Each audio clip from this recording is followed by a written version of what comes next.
Good afternoon, everybody. Welcome to the final program in our 2025 Lunch and Learn series by the New York State Special Education Task Force. I know many of you have attended previous sessions that we've had this year. And in a few minutes after I stop speaking, we're going to put the link to the Special Ed Task Force YouTube channel in the chat so that you can access those sessions that we've had this year, which have been extremely popular. But in addition to that, check out the YouTube channel because there are dozens of trainings that have been provided in the last few years on a whole range of special education topics. So please do check that out, and we'll put that in the chat shortly. Today, as I said, it is the final series program in this series. The Special Education Task Force was created around 2004 and is dedicated to improving outcomes and opportunities for students with disabilities. And the whole purpose of the task force is to get all stakeholders together. So it's not just parents, it's not just school folks, it's not just advocates, it's getting all of the stakeholders in the room together to hear information, have discussion through chat and Q&A. And so we're looking forward to having that experience again today. I'm very excited about today's presentation because May is Mental Health Awareness Month. And so we are focusing on mental health and students with disabilities. We have two amazing speakers with us today, and I sincerely appreciate their time. The first is Steve Oil. Steve has been a member of the task force since 2004. I've known him for a long time through the task force. He also has decades of experience as a special education advocate and has really gotten some great resolutions for students over the years, and I'm very proud to have worked with him for all of that time. Currently, Steve remains at Northern Rivers, and he is the training project manager at the Sidney Albert Training and Research Institute, again at Northern Rivers. And we also have Bhakta Waskowitz with us. Bhakta is the director of clinical at the adolescent program at Four Winds, which is in Saratoga, New York. I know how busy they are at Four Winds, and I am really appreciative of you taking time away to join us and spread some knowledge and information about how we negotiate and support students with mental health issues in schools. So with that, I'm going to turn it over to the two of you. Just a reminder, we will have time for Q&A at the end, but if there's a question that you have while we're going on, or you think of a question, please use the Q&A function at the bottom of your screen, and we will be kind of fielding those questions to make sure they get addressed either during the presentation or after. So with that, Steve, Bhakta, it's all you. Thank you, Julie. I'm going to jump in for 2 seconds, Steve, and just kindly ask that when you're going through the slides, if there's any important information to read it aloud, or if there's any visuals, to please describe those aloud. Now to you, Steve. Thanks.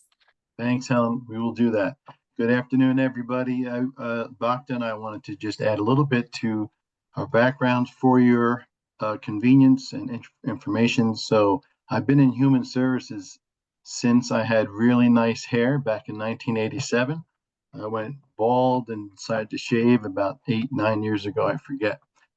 Anyway, I've done a lot of things in human services, residential care, supervisors. I've worked supervising. I've worked in a family homeless shelter. I was a house husband for 4 years when our son was a baby till he was 4 years old. And then back to residential, and then a family peer advocate, doing advocacy and family support for parents that had youth that had mental health issues and diagnoses. And then only as of maybe 7 or 8 months ago, I transitioned into a full-time training position at Northern Rivers. But currently I am still a credentialed family peer advocate, and my heart and my passion lie within that. as Julie said, it's really, the advocacy that we do for kids is really around the whole table at the CSE level, and really even in non-special ed. We want the whole team working to help the kids, and that's the kind of advocacy that I do my best to practice. Bhakta, I want to say that Bhakta and I met about maybe 20 years ago, give or take. And that happened because my son, who's almost, will be 28 this year, was diagnosed with autism at the age of 2.5. And he started after special education preschool, he went to public school with special education services. And Bhakta, I believe it was when he was in 2nd grade, I think, came on board as the school social worker for the program that he was in. And that's how we met. And she was a great social worker, not just for Matthew, but for my wife and I. I remember more than one time coming in, asking to talk to Bhakta about, I have a question, or I'm just sad, or I'm upset about what's happening with blah, blah, blah, with home, whatever it might be. And she was extremely supportive of the family as well as our son. And we're just very grateful for that. And she's an excellent, excellent clinician. And that's why I wanted to ask her to present together today. So with that, I will pass it over to you, Bhakta. Okay, thanks, Steve. I'm really happy to be here. Steve and I, as he said, go way back, and I have been working in the field for almost 24 years, and have always worked with a school-aged population, from a day treatment setting at St. Catherine's to public school setting in Burnt Hills, Ballston Lake, and now I've been here at Four Winds since 2009. So I have seen a wide range of mental health needs in students, from the least restrictive in the public school setting to more restrictive in day treatment, and now here in an acute inpatient setting. So I'm happy to talk about students' needs and what resources there are in the community. So thank you, Steve, and to the Special Ed Task Force too, for having me. Great. I think we can go to the next slide. Are you ready, Bhakta? Let's do this. Yep. And let's be ourselves, casual, make sure we're communicating, make sure all the people here get what they need today. Okay. Great. Yep. Slides up and ready also. Right. So Helen, is that you, or are we supposed to do that?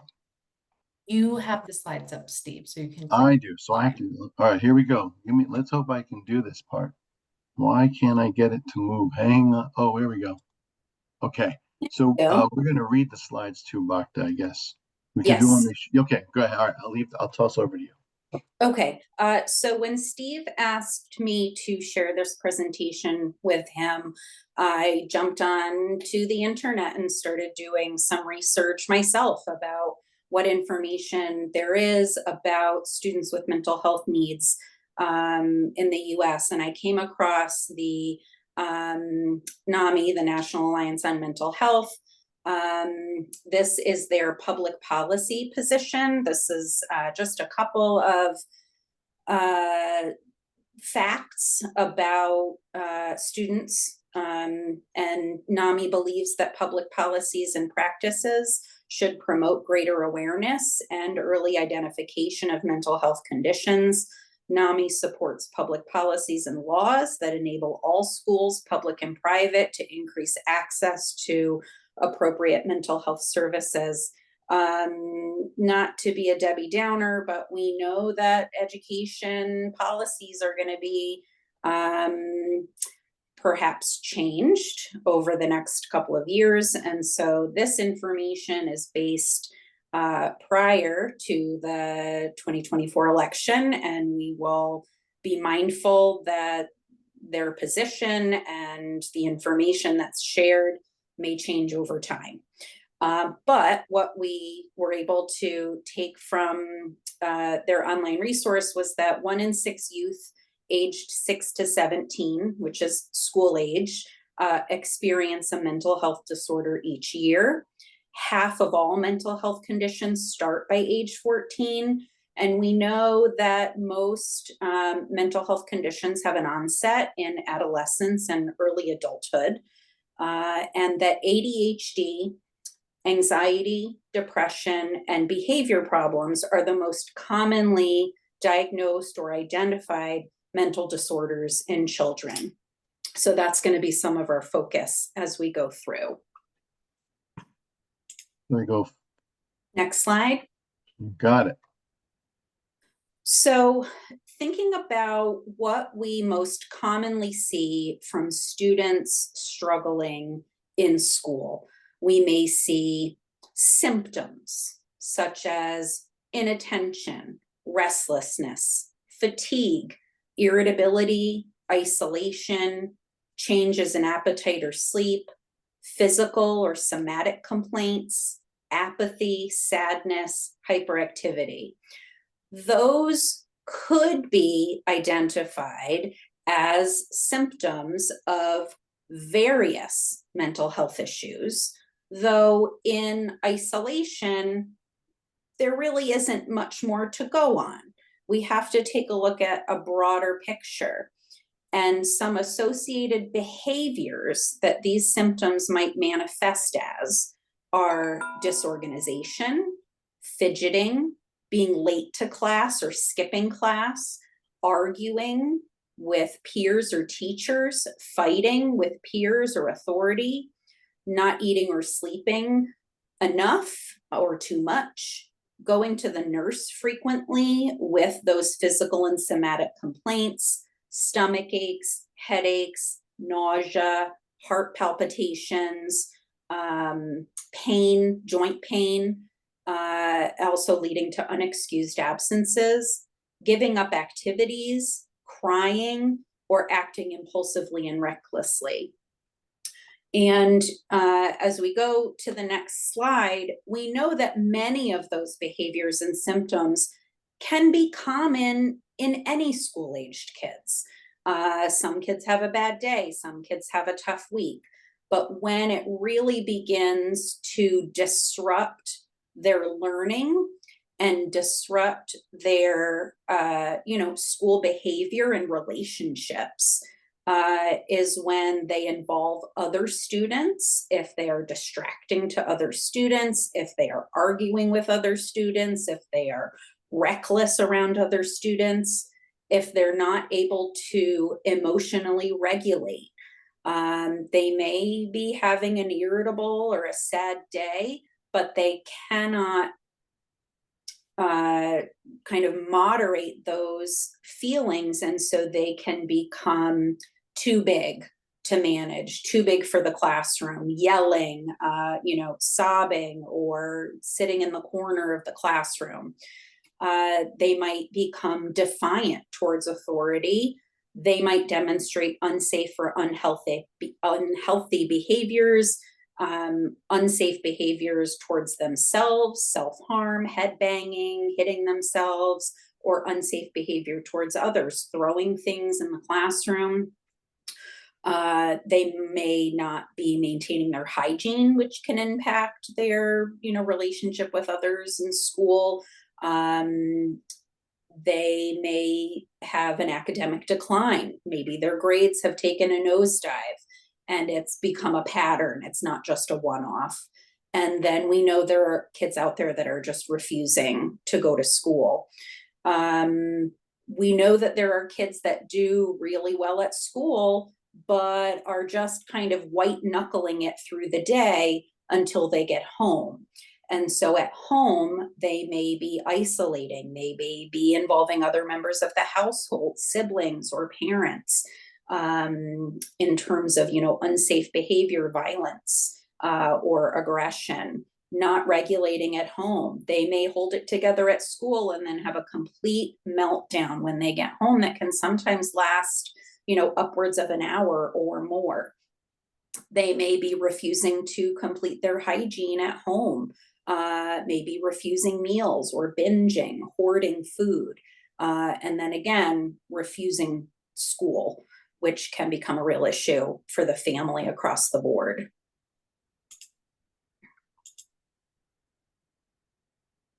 Excuse me. Steve, you can go to the next slide. Very good. Do you want me to start talking on this, or do you want to go ahead?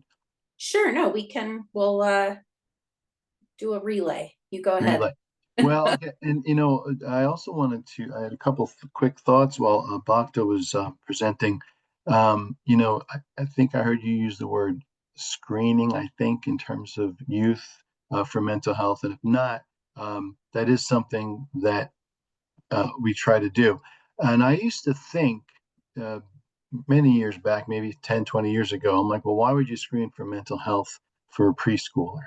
Because I kind of thought only of an organic situation. And I really, in my naivete, also felt like, well, how do you know? How's it going to manifest in a little kid like that? But one of the things, and for all I know that maybe there is, I don't pretend to be a specialist at all or a clinician in mental health. However, when I think of things, and I'd ask you all to think of things through a trauma-informed lens, a lot of preschoolers and from infancy will experience trauma in the home. The most specific thing that I'm thinking about is domestic violence. And even if it is not always physical. It is often just it's non-physical, but emotional, and it's very intense in terms of really intense. And the thing I have seen, let me just throw a subjective observation at you. I've seen with more than a handful of kids when I've met with them, and they are diagnosed with PTSD, post-traumatic stress syndrome, and if it's been because of a domestic violence situation, even if it's years later, 9, 10 years old, but they witnessed it at age 2 and 3, it's disturbing and fascinating to see that the kids will replicate the behaviors that the abuser did in the home. Okay. And so, and I've seen, like I said, it's subjective on my part. I don't have it correlated, but I can tell you, more than a handful of times I had that same situation with 5, 6 at least different families. So I just wanted to point that out. Like, there's a lot to screen for before age 5 and 6, and be alert to and look for early intervention when possible.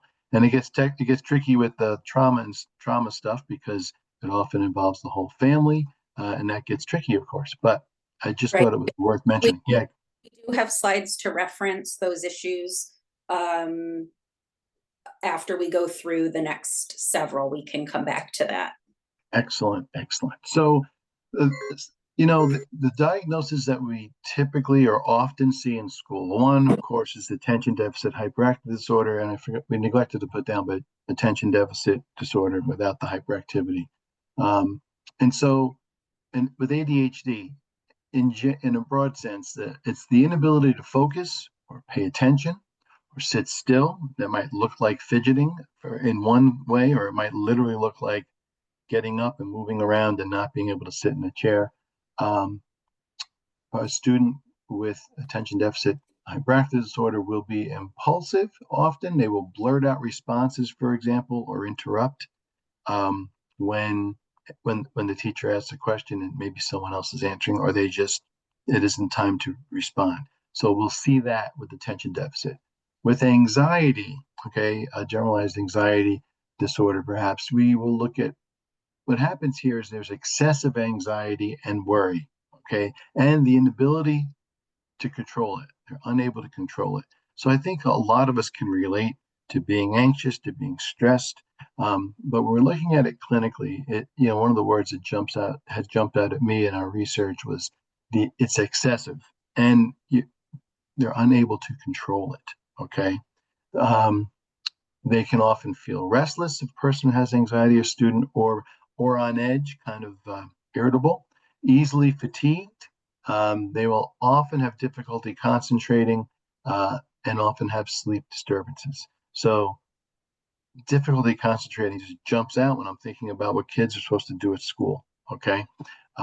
So I'm going to go to the next slide. I don't know, Bhakta, if you want me to keep on or you want to, I can cover this. What do you want to do? That's fine. Okay. So then, certainly we know that there is an entire diagnostic manual with dozens and dozens of diagnoses. So we're just, again, focusing on the several that are most often identified in school-aged kids. Depression, which is classified as a mood disorder, causing persistent feelings of sadness, loss of interest or apathy in previously satisfying activities, cause difficulty with thinking, memory, eating, and sleeping. And another thing to keep in mind as we're going through, many diagnoses require a time frame that these symptoms will have had to persist over time. So again, we know that kids experience sadness from day to day. Maybe there was a loss in the family, or their family pet died. And so it's appropriate for kids to be distracted from schoolwork during those periods of time, or a fight with a friend. There are a lot of age appropriate times for kids to feel sad. But when it persists, despite a situation having resolved, that's when we begin to get concerned. Disruptive mood dysregulation disorder, which is the newer mood disorder, not otherwise specified, really recognizing that an irritable, agitated mood, frequent anger outbursts that goes on longer than typical adolescent moodiness, but does not rise to meeting criteria for a bipolar disorder, or doesn't fit a depressive disorder or an anxiety disorder. So it's a bit more of a catch-all, but highlights the agitation and aggression. These are the kids that are louder in school, not just maybe impulsive or hyperactive, but angry. Can I add to that? Again, you correct me, Bhakta, on anything that is more your area than mine, your expertise. But I've worked with several kids, at least, doing advocacy that have DMDD. And even in the younger kids, and those are the ones I've seen it in, 6, 7, 8 years old, 9 years old. It is complex and difficult. It is difficult for the school. It's difficult for the family. Part of that, the outbursts, sometimes we can, with certain diagnoses and certain people, we can kind of almost predict when outbursts might come, what upsets people, and then their response, whatever they have, whatever's part of their personality or whatever their learned response might be, or habitual response. But in my experience, there is often no apparent logical reason for the outbursts and that the youth might have, and not simply like when a kid gets upset and get angry or very frustrated, and they just leave the room, walk down the hall, maybe walk out the building, God forbid.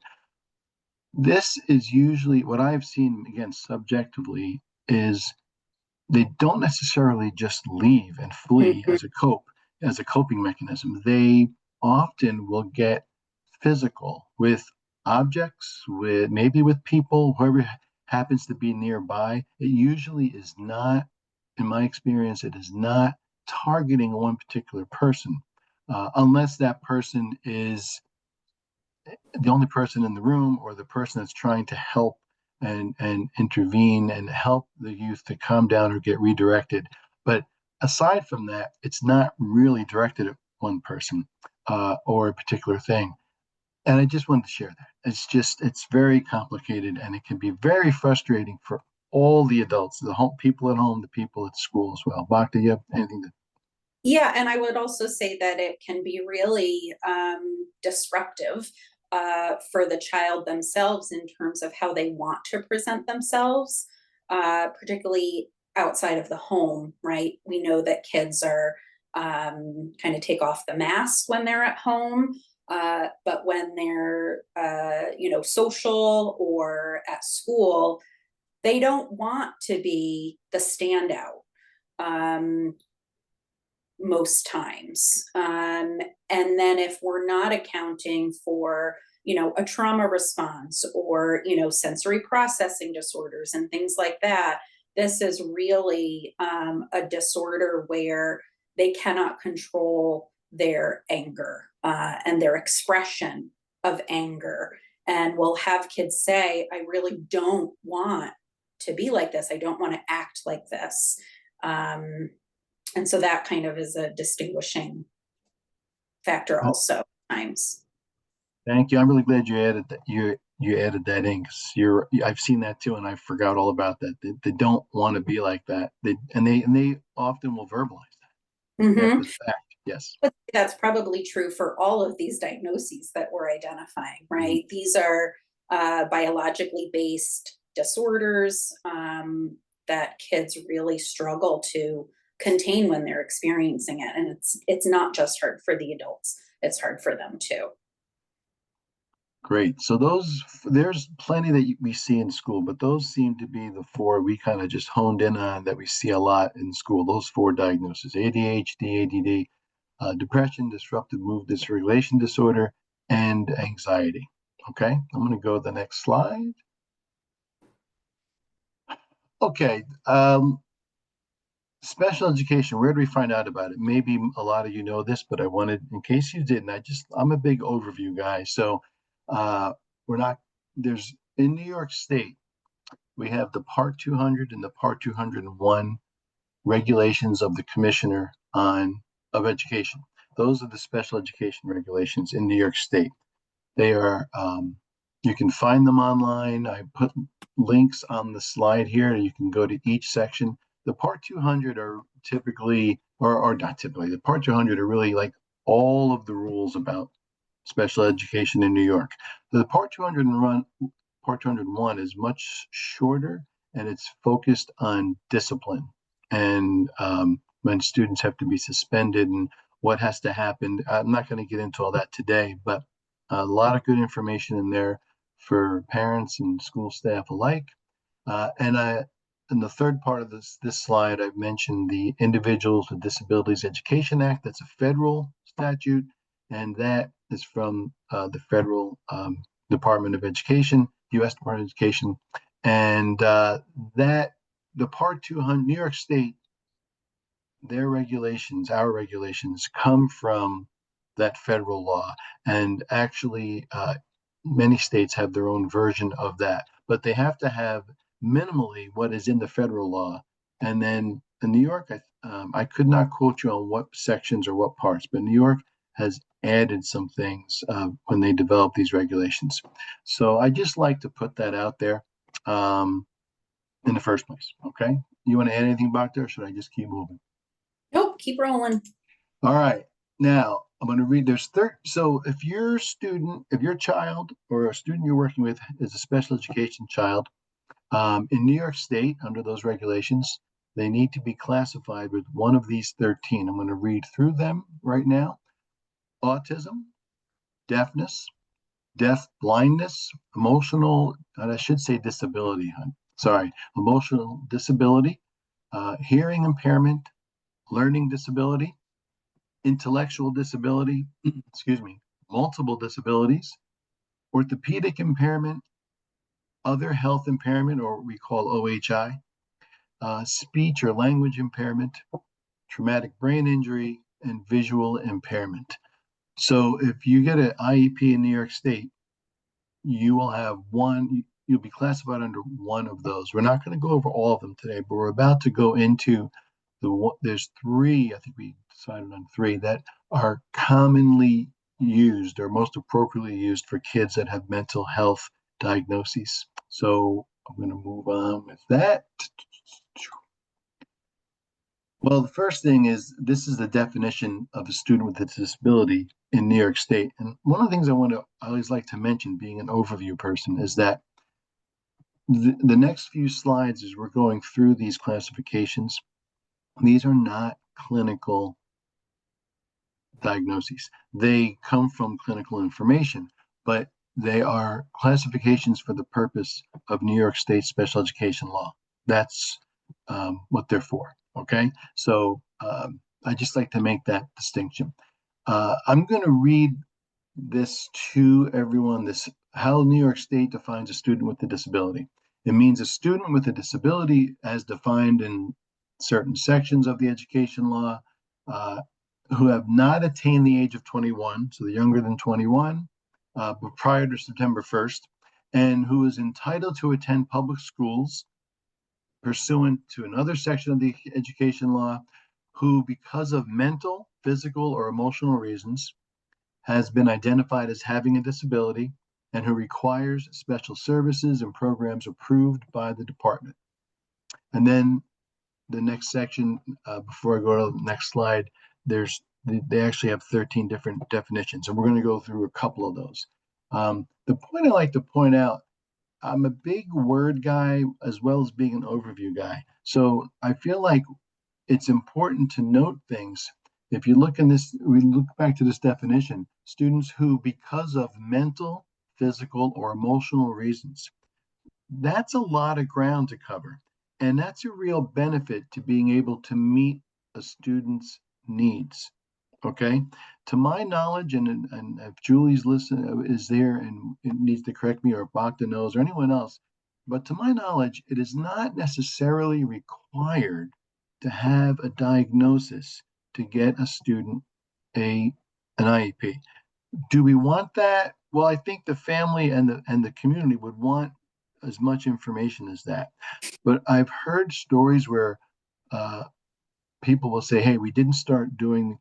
We said we couldn't do the evaluation process to see if this student could be a special ed student because they don't have a diagnosis." So I'm like, well, if it's impacting their school, if there's some sort of symptoms or behaviors, you can get that process started, and you can talk with the family about looking into getting a clinical diagnosis.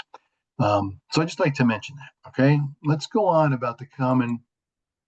So what the classifications? So autism is one of them. And it's interesting because autism is really a developmental, I mean, it's in the DSM-5. I think it is, right, Bhakta? I think autism is, yeah. Autism spectrum. Autism spectrum disorders, right. Yeah. Yes, thank you, ASD. So it's really a developmental disorder, but it definitely, there are comorbid symptoms and diagnoses often that look exactly like a student that has maybe just mental health diagnoses. So clinically, we're always looking to tease that out. In terms of New York State law and the classifications, it means a developmental disability significantly affecting verbal and nonverbal communication, okay, and social interaction, usually evident before age 3, that adversely affects a student's educational performance. Oh my God, what is that? A watermelon? Other I could kill characteristics. somebody. Hold on Other one second. It sounds like someone may have Thank you, Helen. accidentally unmuted. Okay, we should be good. Thank you. Other characteristics often associated with autism are engagement in repetitive activities and stereotype movements, resistance to environmental changes, or change in daily routines, and unusual responses to sensory experiences. The term does not apply if a student's educational performance is adversely affected primarily because the student has an emotional disability, which is another classification we're going to cover of this section. A student who manifests the characteristics of autism after age 3 could be diagnosed as having autism if the criteria in this paragraph are otherwise satisfied. I don't want to I want to keep an eye on the time. I don't want to delve too much into that, but I just want to point out that that's a very large definition.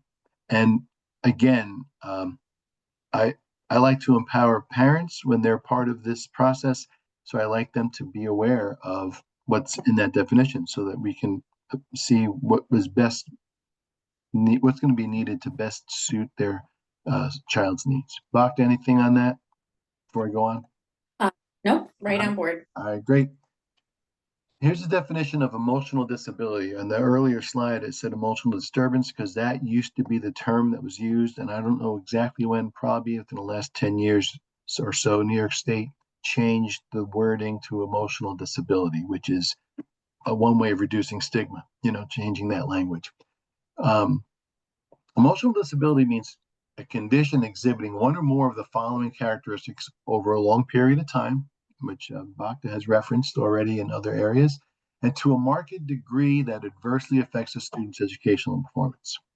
The inability to learn that cannot be explained by intellectual, sensory, or health factors. 2, an inability to build or maintain satisfactory interpersonal relationships. I think I need more tea or caffeine. They can't maintain satisfactory interpersonal relationships with peers and teachers. 3, inappropriate types of behavior or feelings under normal circumstances. 4, a generally pervasive mood of unhappiness or depression. 5 says a tendency to develop physical symptoms or fears associated with personal or school problems. This term includes schizophrenia. The term does not apply to students who are socially maladjusted unless it is determined that they have an emotional disability. And the last part of this definition is that the term includes schizophrenia. Is that the same thing? Yeah, I don't know why that's on there twice. That's my fault for when I put that slide together. In general, what I've seen in this with this definition and classifying students with this classification is, again, it's kind of a catch-all for what I would broadly term as behavioral problems. There's a lot of reasons for behavioral problems. In fact, there's always reasons, even if we don't understand what they are or know what they are. But this kind of just says, hey, if we can't, I think what this says, if you can't exactly figure all this out with these other things, here's one place we can go to classify the student, okay? Other health impairment. This one we see commonly, especially in terms of classifying students with mental health. It's really a lot of medical stuff, which you're about to hear, but also it has a lot of ADHD kids are classified, ADD kids are classified OHI in a broad sense. Other health impairment, OHI, means having limited strength, vitality, or alertness, including a heightened alertness to environmental stimuli that results in limited alertness with respect to the educational environment. That is due to chronic or acute health problems, including but not limited to, and I'm going to read these, but the idea that it's not limited to is really, again, where you can get a lot happening with this classification. A heart condition, tuberculosis, rheumatic fever, nephritis, asthma, sickle cell anemia, hemophilia, epilepsy, lead poisoning, leukemia, diabetes, attention deficit disorder, attention deficit hyperactive disorder, or Tourette syndrome, which adversely affects a student's educational performance. If you haven't figured it out, the main thread in all of this is that it needs to affect the student's educational performance in some negative way. It has to impact it in a way that is not helpful. Okay, so there's a lot of info there, but those are the 3. And I forget what the next slide says. I don't know if I'm ready to do that. You want to jump? Yeah, great. Okay, Bhakta. So we've been focusing a lot on the students themselves and what they're experiencing in terms of symptoms and behaviors and classifications and diagnoses. But as we all know, working with children, it's not all about the child. The child is not existing in a vacuum. They are in a living situation, whether it's intact biological family or kinship care or an out-of-home placement, whatever it is. And then there's the community where their residence is. So there are a lot of influences and a lot of things that can affect their overall sense of the world.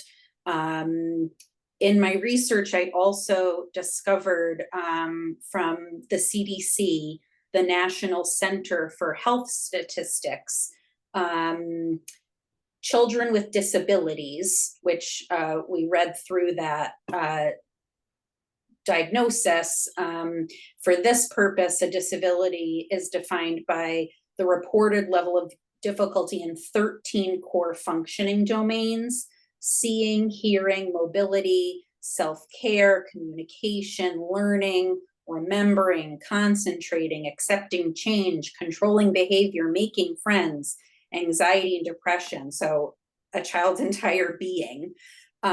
Children with disabilities are more likely to be exposed to community violence, live with a parent or guardian who served time in jail or prison, to live with someone who is mentally ill or severely depressed, live with someone with an alcohol or drug problem, and to experience 2 or more stressful life events.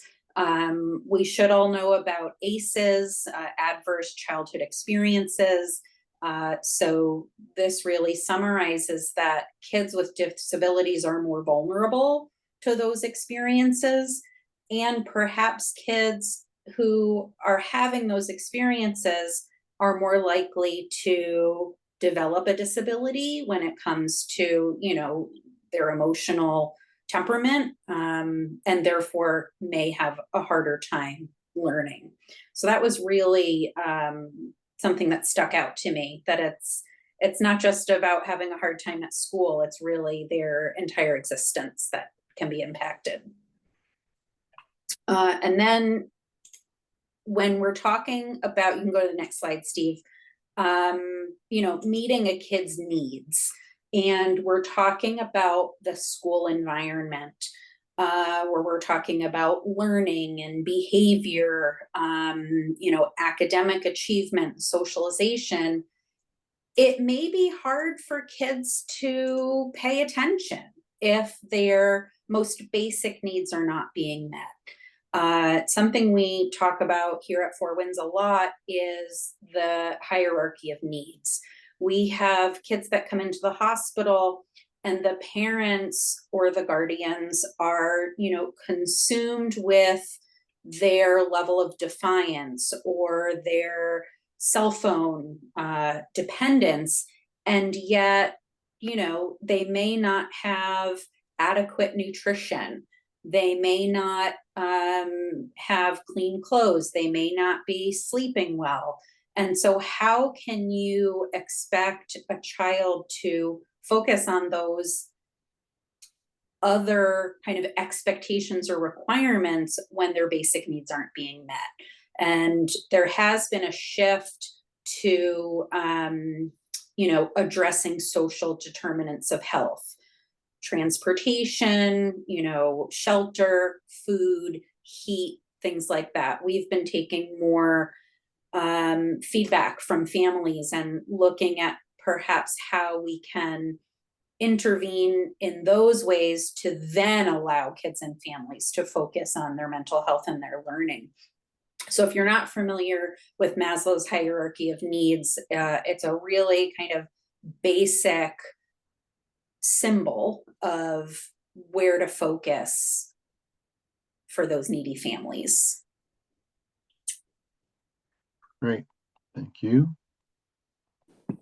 So, by the way, I love that Maslow's hierarchy of needs. I learned about that 20 years ago, give or take, no, 18 years ago, and it's excellent, helpful. So, in terms of meeting the needs, okay, especially the meeting needs of the student. So, we want to be person-centered or student-centered in this when we're talking about special education.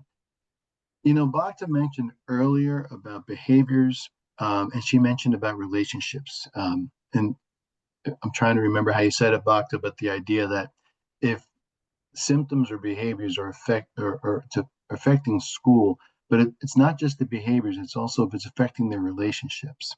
And I love that because it's so easy, especially if you think about our school system. I'm speaking generally here, but I think about our school system is still it's like 200 years old in terms of we're still teaching to a classroom, one classroom. And it's, some classrooms are still 25, 30 kids. Some are smaller, depends on what district you're in. So it's still the same model. And yet we've learned so much about how people learn. We've learned that people can, if we had smaller people they learn differently. So the idea of teaching one person teaching to 30 kids doesn't really make the same sense as it did a long time ago. So because of that, we need compliance, right? To have a school running well, you need to have kids following the rules. And it gets very difficult when our situation's out like that.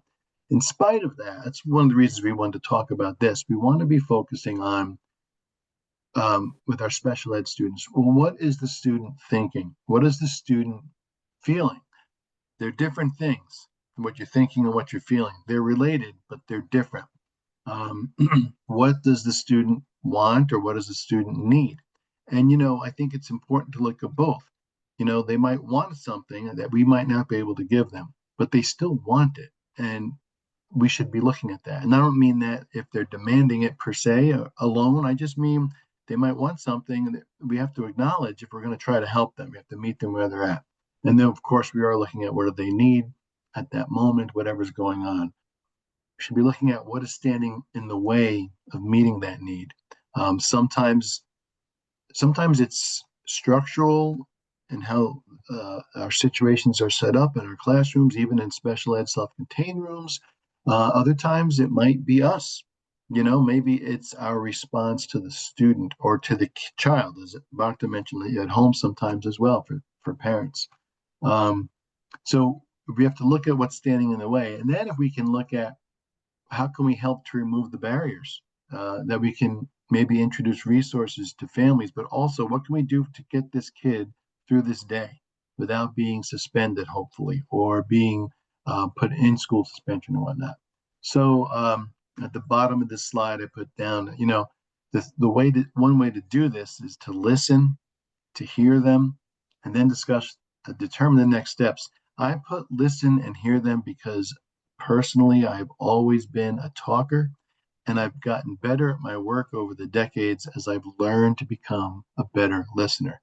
And the way that I've learned to be, what I've done to become a better listener is first, and I do this just about every day, is I tell myself to shut up and stop thinking. and well, it's Bhakta knows me, and to stop thinking. I don't want to listen to Bhakta, but then be thinking about my responses to what she just said. I want to be listening and repeating in my head what I just heard, and then do some active listening. So listen and hear them. Okay, let's keep moving. This is pretty much, I put this in this slide. It says the same thing, except in terms of the family. Okay, so it's exactly the same, except I just wanted to make the point that the first slide was about it's student-centered, person-centered, and then if as Bhakta said, these kids are not operating in a vacuum. Even if they're living in residential care, they've got adults taking care of them. So I know it's a lot of work for school folks. I understand that. But if you've ever worked with a family, with the youth, and done as much as you can in that team approach, you've seen the results be better than when we don't involve families. So that's all this slide said. It's all the same things. What can we do? Anything on that, Bhakta, or you want to keep going? There's a lot, right, to talk about with families, and what a child wants or needs isn't necessarily the same as what the family wants or needs, which then isn't maybe the same as what the school system wants or needs. So we talk here at the hospital, we have a lot of different clients. Like the child itself isn't our only client.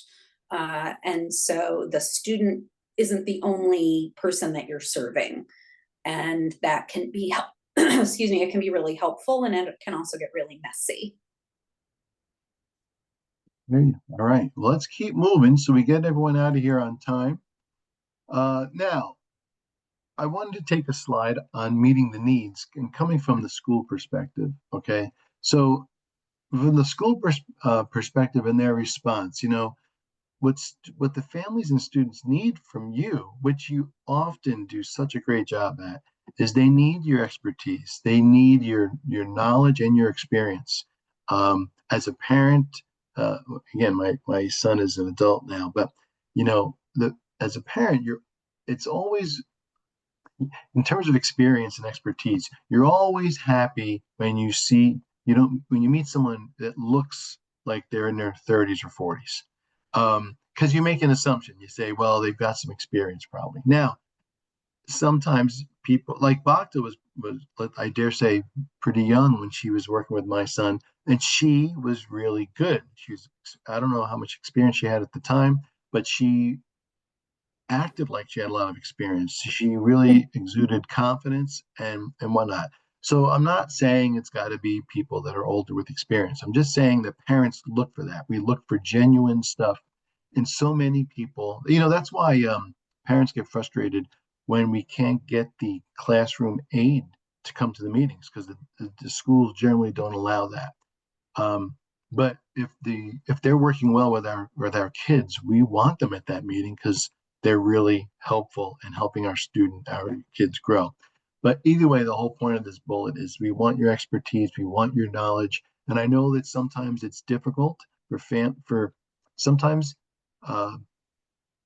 parents sometimes the kids, sometimes the parents make that a challenging situation to allow you to do your job or to do it the way you feel most confident, or to give you room to work with their child and whatnot. But we should always be striving for that. For the same reason, we should always be collaborating. Bhakta? Yeah, I wanted to add one thing too. So, having been a very young professional when meeting Steve and working in that school system, to the position I am now, where I have years under my belt and I have my own children who are in school. It's also really important as a parent for the school staff to want to hear from me about the information that I have about my child. Something we say to families often is, we may be the experts on mental health, but you are the expert on your child. And so it's about incorporating information, not just, recommending and questioning and teaching. It's also about asking questions and incorporating feedback into the classroom. Yeah, excellent. The next bullet on this slide says thank you, because I don't know that you hear that enough, especially in the special education realm. So I wanted to make sure we stopped and just said to all the school staff and administrators out there, and if there's any community providers out there as well, thank you for what you do. We need you. We can't be a team without you. And we know you work hard. We know, especially in the last 6-7 years, that you're understaffed. There's a lot of more turnover than ever, but you're in there and we appreciate that and we need you. Thank you. I want to read these next bullets and just speak about them broadly before we move on to the next slide. Teamwork, collaborate, try to find ways to remove barriers, and administrative support. So we've talked a bit about teamwork today. It's hard. You know what? Collaboration is hard. Everyone thinks I'm a nice guy because I have a nice affect and I get along with people and I'm generally very good for the crowd. On the call. What's going on? You got that, Helen? Yeah. Thank you. Oh yeah, I do. She is. Okay. Okay, thank you, Helen. And left to my own devices, I would prefer, in my own mind, not to collaborate. In terms of how my brain works and my ego, I'm like, I just assume do everything myself and do it my way. But that is never, and I mean this from my heart, from experience. Ask my wife, she'll confirm it. And she likes me a lot.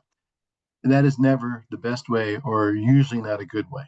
Collaboration is always better. And my ego is more interested in collaboration as I've gotten older, because I have really come to realize and believe and see so many people have so many good ideas and so many good thoughts about how to help out. So it's a lot more work, though. It is a lot more work. It's added communication that you might feel like you don't already have time for. And parents feel the same way sometimes. They don't have time to do a lot of calls or emails. But it's so important. Teamwork and collaborating will help us all to do a better job. We talked briefly before about the removing barriers, whatever that might be in terms of for the student in the moment.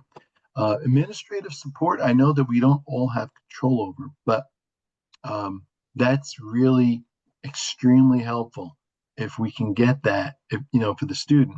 That's going to be helpful for everyone involved. So I don't have a real answer about how to do that. I think that's a difficult one, but it's a really important one. So I think it's something, if you don't feel there's administrative support, whether you're a teacher or a parent in the special ed realm in your district, I would say maybe start talking about it. Maybe go to board meetings. Maybe write some letters. Maybe try to have coffee and say, how can we help get this to be better? Okay. All right. So Bhakti, these are the next 3 slides. You saw what I did with those. So you Yeah. want to start here? Yeah. Sure. So when Steve approached me and we looked at the topic, which was, reducing the stigma, the opposite of stigma, which is, making judgments without enough information, is being literate, having the information and knowing how to interpret it. So increasing mental health literacy. How do we promote an understanding of mental health? One of the things that I came across again with NAMI, National Association for Mental Illness, is a program called Ending the Silence. And the aim is to teach middle and high school students about mental health conditions through a presentation, short videos, personal testimony from a young adult who describes their journey. Now, Ending the Silence is offered in person, but I couldn't find it in New York State. But they do have an online program. So I would encourage you to look up NAMI, Ending the Silence, online. It's offered exclusively through online video, accessible anytime through their website.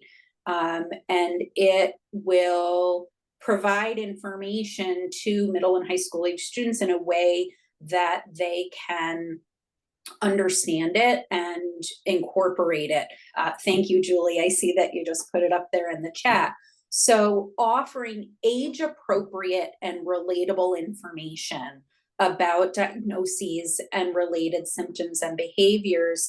And one thing I'm noticing, my daughter is in 5th grade in a public school. She's very bright, she's very social, and I'm hearing a lot about kids who are, 10, 11, 12 years old, kind of diagnosing themselves. Her best friend told her that, she has PTSD, which she does not have. And so distinguishing between age-appropriate experiences and challenges and clinically significant concerns.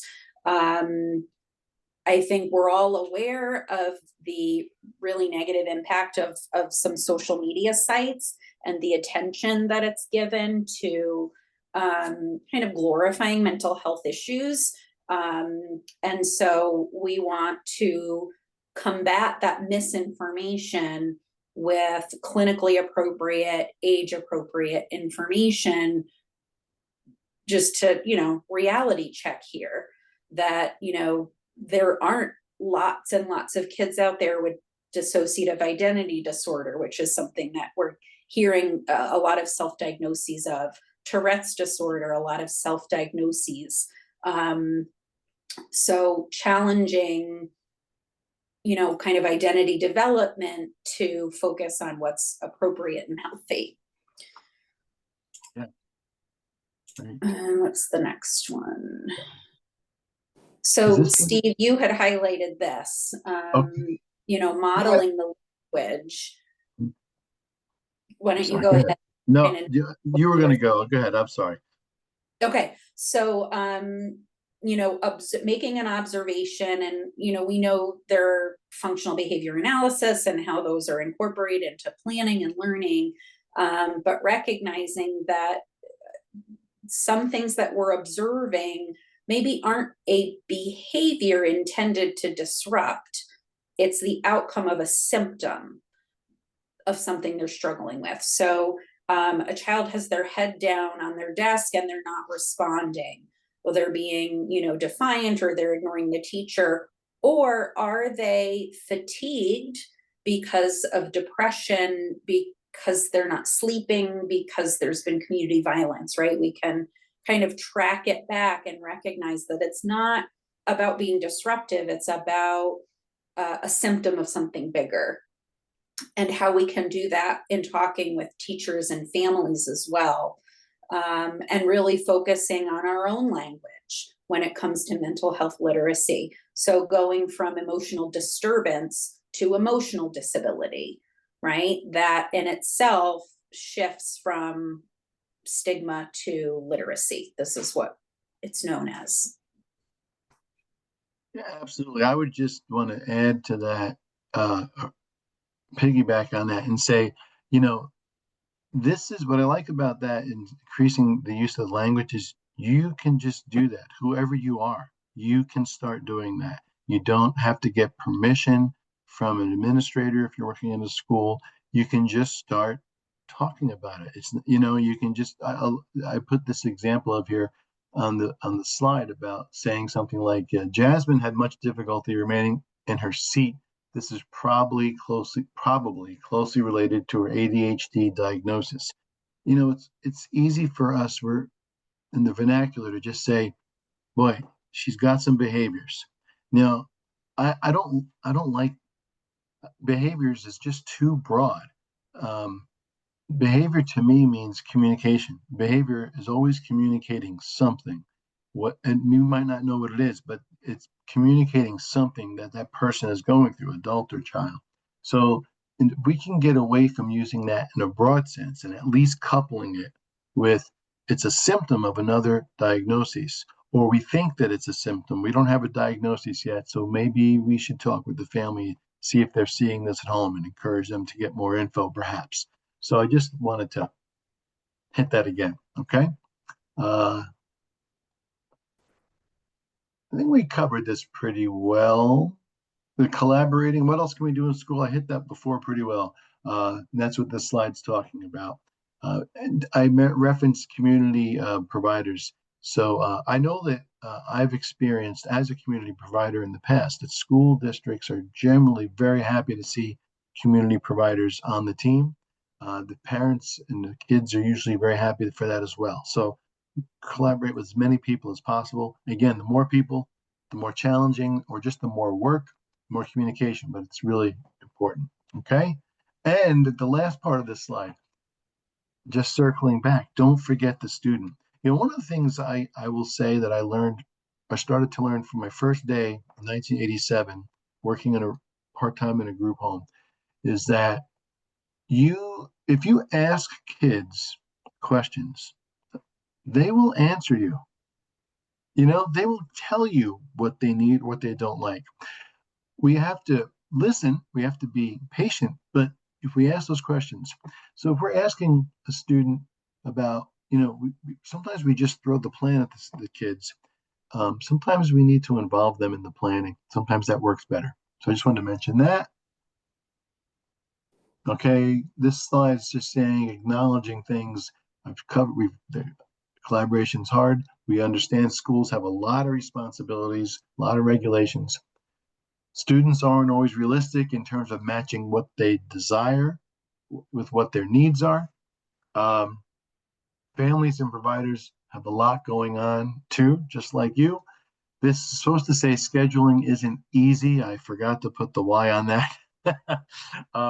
But I understand, and I know that's a big, it's a big conundrum, a problem, just scheduling for schools. So when parents say to me, hey, it's taken 3 weeks to get together, I'm like, well, if it's a CSE meeting, they have to have certain members there, and that's a lot of people.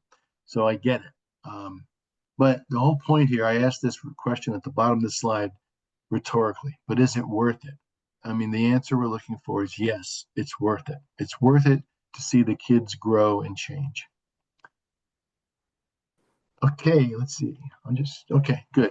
Doctor, I think it's back to you. Yeah, thank you. So in talking about students with mental health needs in the school setting and what more we can do to bring support to you as school staff, to community providers, to families, and to the students themselves. As part of our discharge plans for patients leaving the hospital, we have really tried to expand our awareness and utilization of services outside of standard outpatient care. There's just not enough. But I did kind of pool together some of our what's the word I'm looking for, services that we have vetted. These are services that we're using, that we have relationships with, and that we would recommend. And Helen very helpfully, I think, sent out all of the attachments for flyers and information for these programs. There is one specific one to mention, which is YST, the Youth Nominated Support Team. And there's actually a flyer attached that's specific to schools because they're really trying to expand the utilization. So Youth Nominated Support Team is research-based and proven to reduce deaths by suicide up to 80%. So this is something that anyone can refer to. The Youth Nominated Support Team is assisted by Vita Health, VITA, and a student agrees and a caregiver agrees, and then Vita Health takes care of the rest. It's a way to provide a safety net to a child struggling with suicidality in a way that provides support to the adults around them. They will train the nominated team to respond in a helpful way to the youth. So it takes some of the kind of responsibility off the kid of having to know who to talk to and when to talk to them, and it puts the responsibility on the adults around them. There's also Charlie Health, which is available statewide. They are now taking Medicaid and managed Medicaid, is an intensive outpatient program virtually. So they have many different schedules available, 3 times a week for a couple of hours each session, and it's group therapy, and it's focused on what the kid themselves really needs to address. They group kids together with kids who have similar life experiences, and we've had really good feedback about kids who have participated in the Charlie Health virtual intensive outpatient program. For those local to the capital region, Ellis Hospital has some new programs available just in the last year. They have their family room where they have drop-in support group for parents. They have youth drop-in groups, and those are free of charge. YST is also no cost. And then I touched base with the director of the Life is Precious Latina Teen Suicide Prevention Program. They have offices in Amsterdam, Poughkeepsie, Yonkers, and in several of the boroughs. And they're providing tutoring, case management, mental health workshops. They're working on transportation and art therapy to try and engage this vulnerable population to engage in treatment. Let's see here, what else? We, as Four Winds, have 2 locations. We're here in Saratoga Springs, where I am, and in Katona and Westchester County. We have a day program for kids ages 13 to 17 at partial hospitals, 5 days a week, 4 to 5 weeks. And we can be a really good resource as well. And of course, we have our acute inpatient for kids in crisis. The last thing to mention, which was just way too broad and way too big to dig into, is the CDC Division of Adolescent and School Health, promoting mental health and well-being in schools, an action guide that was also attached, and it really highlights how to go from mental health stigma to mental health literacy with step-by-step programming. So that was a really good resource to discover. And as I recall, that was that's a lot of pages in that attachment. I think it's like 60 or 70 pages. Yeah, I think 46 pages, 46. but it has a lot of resources and suggestions and ideas about how to incorporate mental health awareness into schools at various levels. Yeah, really, really helpful. That's why I wanted to highlight that. I mean, they're all sound wonderful, but I thought that would be a great resource to pull up and use where you are. The other thing I want to mention in terms of where do you find supports and help, just in a broad sense, there's a health home care management services. There's also, a lot of times people say, well, I don't know where to find advocates, to help educationally or just systems advocacy. Usually there's peer advocates, like my former position, where parents have some experience with the system through their own children, and they can get paid to do work to be kind of like a peer, walk the journey and help advocate, help teach the parents how to advocate for themselves. I can say in the Capital Region, Northern Rivers is just one agency that I happen to work for that has a pretty robust care management program in many counties, as well as youth peer advocacy and family peer advocacy for the parents as well. So I would just encourage you in this area. And there's a lot going on down in New York City, Long Island, out in the western regions of New York, southern tier. You just, even if you don't know, you just have to look for it a little bit. I will tell you, when having a child with a disability, my wife and I, who always were in human services but didn't know anything about autism when he was diagnosed, we were kind of astounded, like, well, who's going to tell us what to do? You know what I mean? Because we really didn't get a lot of good help from professionals at the time either, but we had to find it. And that's kind of still the same, but you'd be surprised how helpful care managers can be, as well as youth peer advocates and family peer advocates. So that's something you could Google search in your area and see what's out there. Okay, let's see. Anything else on this slide, Bhakta, for you? Are you good here? Okay. So Steve, I just want to yes. say we've got 10, 12 minutes left, and we don't have a ready. lot of questions in the chat, but I have a lot of questions that we've received over time, but I don't want to cut you off either. I just want to leave a little bit of time. We're actually, Julie, what I'm going to do, we're ready. I just want to say this slide has mental health awareness from stigma to literacy. And I'm going to put the last slide up. If anyone has questions that you want to reach out to Bhakta or I, we have our email addresses. So we'll leave that slide up and you can email us. And Julie, we'll go to questions with you and whatever you got. That's great.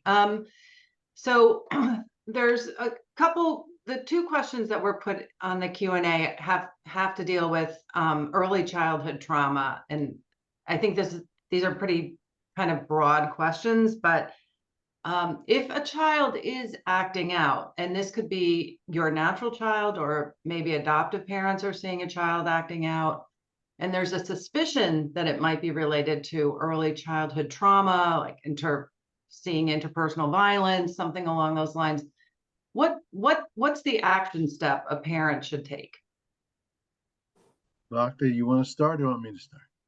Yeah, so depending on the age of the child, if it's a child under the age of 5, or even 5, 6, 7, consulting with your pediatrician and then possibly a developmental pediatrician who can do a comprehensive developmental evaluation, get a better sense of the source of the behaviors and underlying symptoms, or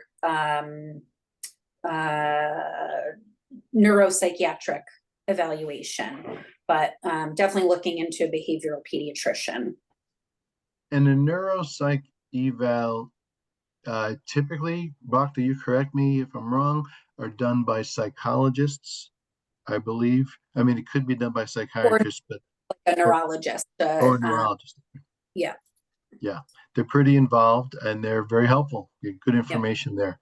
I think also you also might think about maybe your county clinic, reaching out to them, reaching out for sometimes a health home care manager can help you find other supports, clinical people that can help.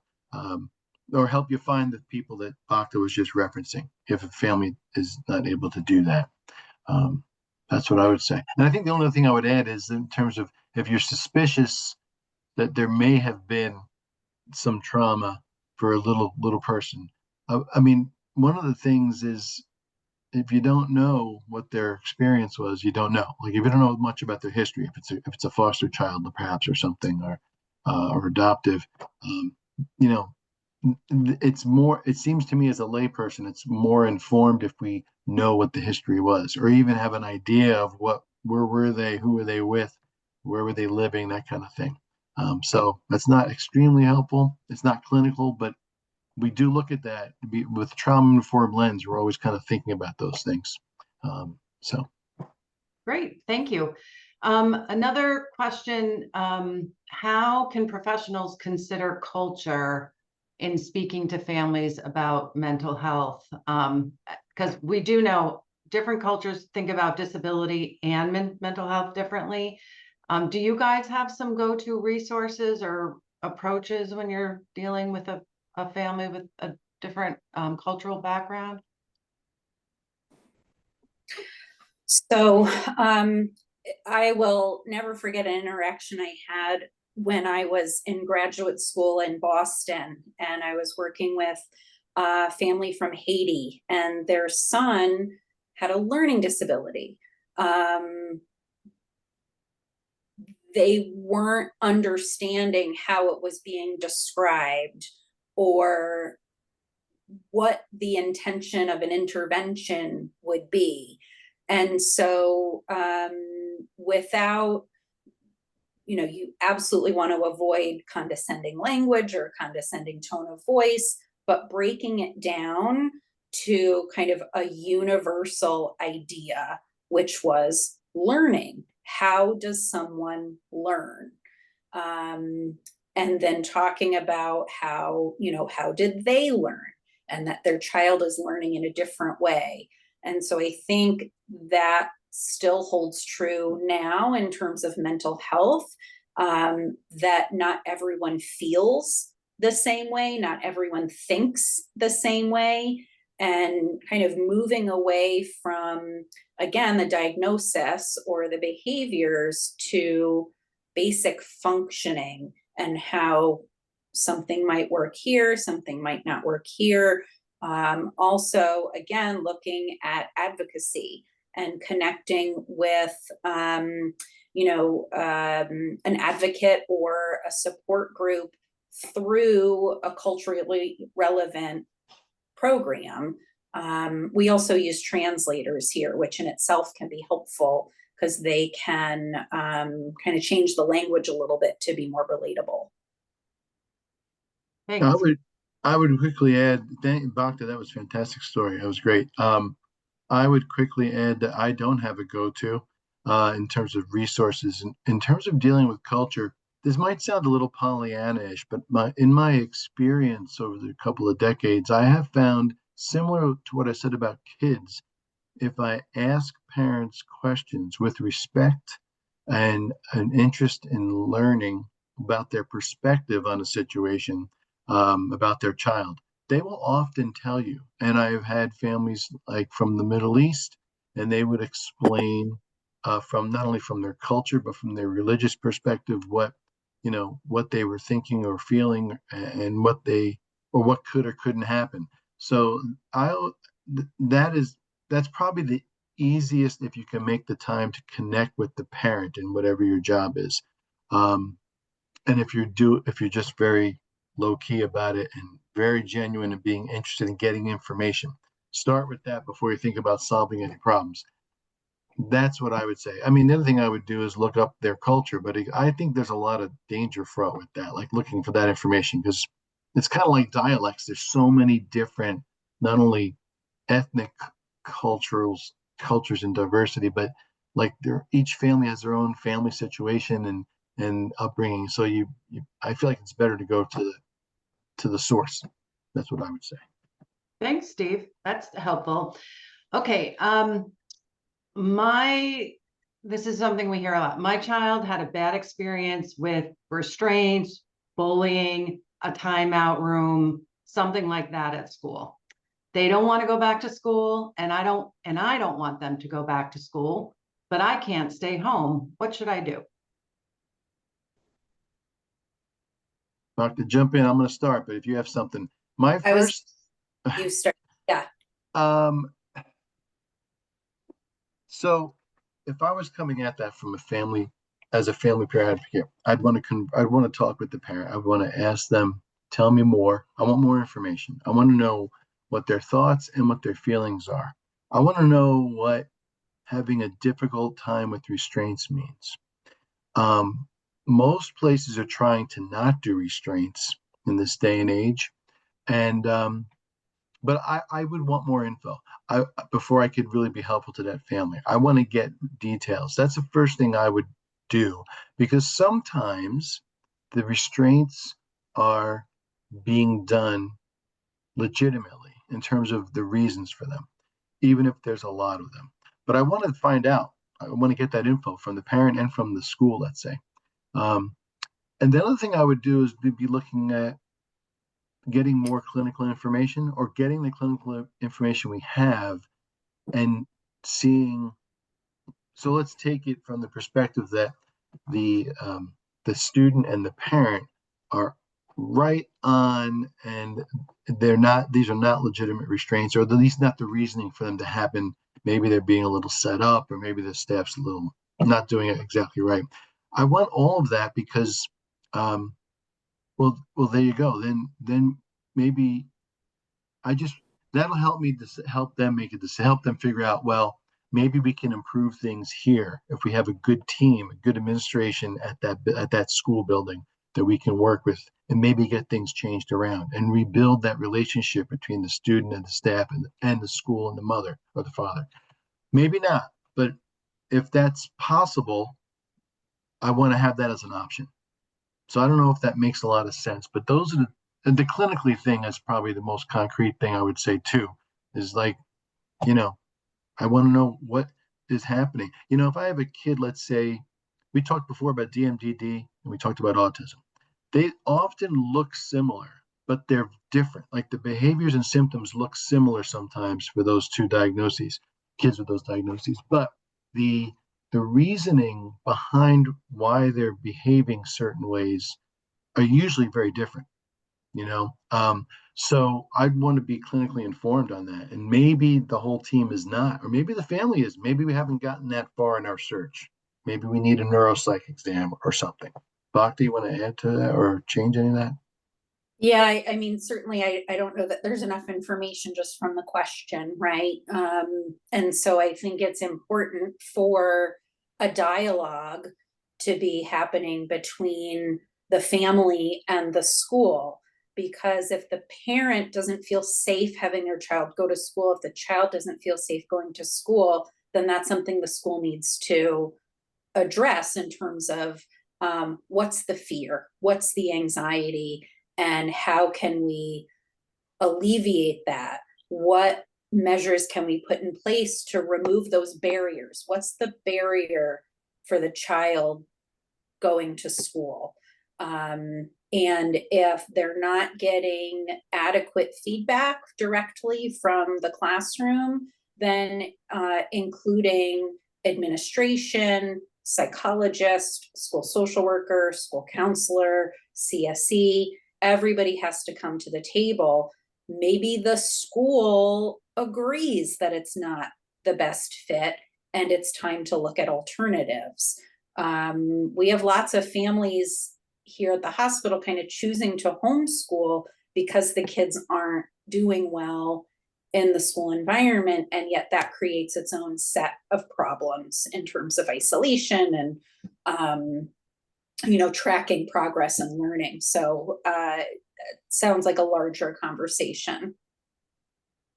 All right. Julie, Yeah, I have two questions. I know we have like a minute and a half. The two that Helen sent to me, I just want to quickly hit those if I could. One Sure. was I can't even find it. You sent it to me again, Helen, thank you. But one was having to do with basically with the federal government. If the US Department of Education shuts down, what is New York State going to do about free appropriate educations and special education and all that? The first thing I would say about that is I'm going to wait. I'm not going to worry about that because I can't control it until it happens. So in the meanwhile, it's still up and running, so everything's the same. Now, what you should do is get in touch with New York State Education Department and let them know that New York State needs to carry the torch no matter what the federal government does, that your child needs that help. Someone else asked about where can they find affordable evaluators. There's no master list, unfortunately. I would recommend highly networking. If you don't know a lot of people, you must know someone.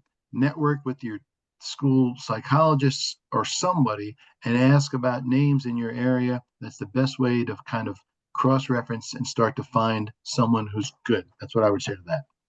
And to contact your insurance directly to find in network providers. Right. Okay. I appreciate that. I also want to tell you that last month's, I think it was last month's presentation was with NICED exactly on this topic of what happens if the US Department of Ed goes away.